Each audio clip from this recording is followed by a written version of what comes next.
One of the lessons my entrepreneurial father taught me at an early age is that if you don't ask for something in life, you'll never get it. Over the years, I've invoked the Richard Adler Rule with abandon. Why? Because the worst case scenario when you make a request of someone is that they say no. If you get that response, which I do at times, then simply move on and ask someone else. Another way of looking at making requests is that if you start out with nothing, the worst you'll do is break even. I've always felt this applies to most anyone, but is especially true for those in the nonprofit realm looking to raise money off of the web. Sometimes the things I ask for are significant, other times they're trivial. One of my favorite recent invocations of the Richard Adler Rule happened at Blue Sky Basin at Vail during my ski vacation this past winter. If you head up to the top of Blue Sky Basin at lunch hour on a clear day, you'll find an incredible view of the Rockies, 3 free gas-powered grills, and a bunch of happy BYO lunch skiers cooking up a storm.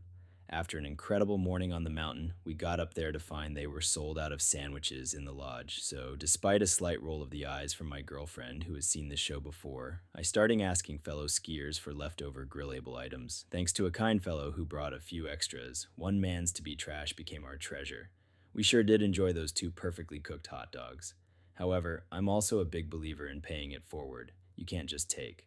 When folks move to Burlington, I'm happy to spend half an hour with them in my office, giving them the lay of the land.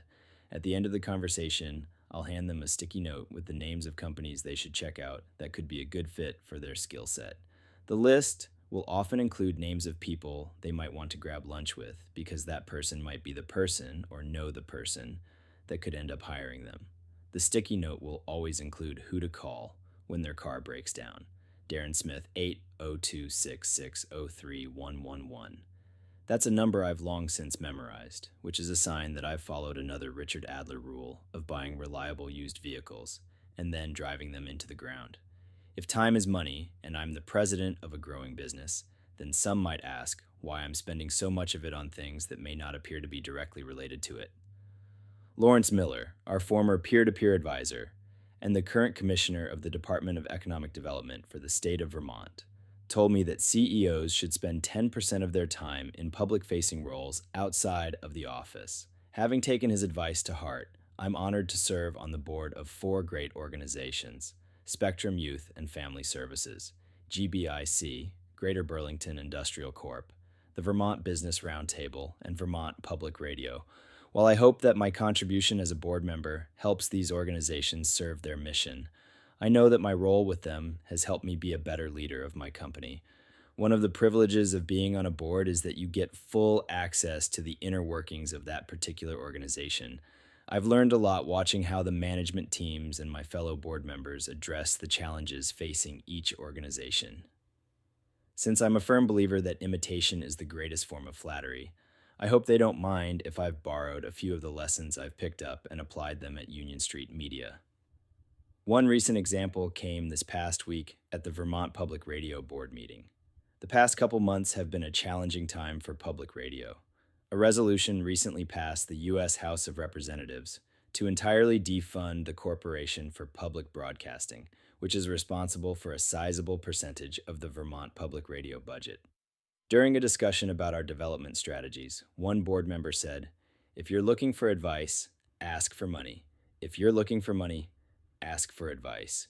In reflecting on this comment, I thought of Union Street Media's many education and nonprofit clients and wondered what are their websites asking of their visitors. One client that I think is doing a good job of making different requests to the wide range visitors coming to their site.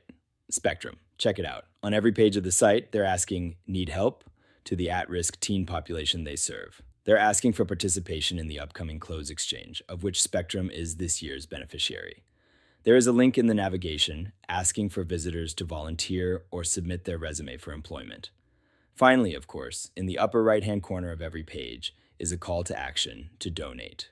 While they may not get a yes to a donation the first time the visitors arrives on the site, that person might choose to volunteer or refer a friend for an open position at Spectrum. Over time, a good site should get a nonprofit a lot more yeses to all of the questions the site is asking visitors. Every successful nonprofit needs a mix of hardworking staff, excellent management, people volunteering their time, and generosity in support of their mission. If you're responsible for a nonprofit's web presence, put on the hat of your various types of visitors and then ask yourself, is this site asking me the right questions? If you decide the site is not doing so, or you're not getting the right responses, then you need to change it. You're not going to get the outcome you desire if you don't ask for it and do so properly.